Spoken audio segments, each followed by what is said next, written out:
Party ఫిరాయింపులపై కేంద్ర మంత్రి కిషన్ రెడ్డి ఆసక్తికర వ్యాఖ్యలు చేశారు. కాంగ్రెస్ బీఆర్ఎస్ రెండు మోసపూరిత పార్టీలేనని వ్యాఖ్యానించారు. ఆ రెండు పార్టీలు వేరువేరు కాదని బీఆర్ఎస్ లో గెలిచిన ఎమ్మెల్యేలను కాంగ్రెస్ లోకి ఆహ్వానిస్తున్నారన్నారు. రాష్ట్రం దేశం అభివృద్ధి చెందాలంటే అది కేవలం బీజేపీతోనే సాధ్యం అవుతుందన్నారు.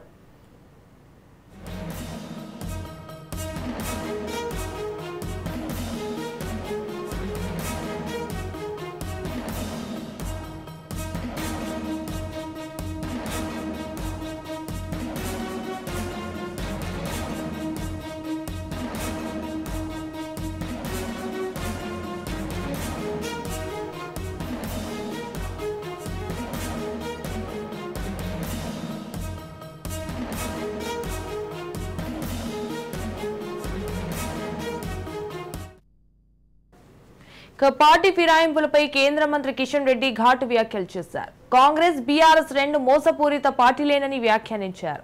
ఆ రెండు పార్టీలు వేర్వేరు కాదని బీఆర్ఎస్ లో గెలిచిన ఎమ్మెల్యేలను కాంగ్రెస్ లోకి ఆహ్వానిస్తున్నారన్నారు.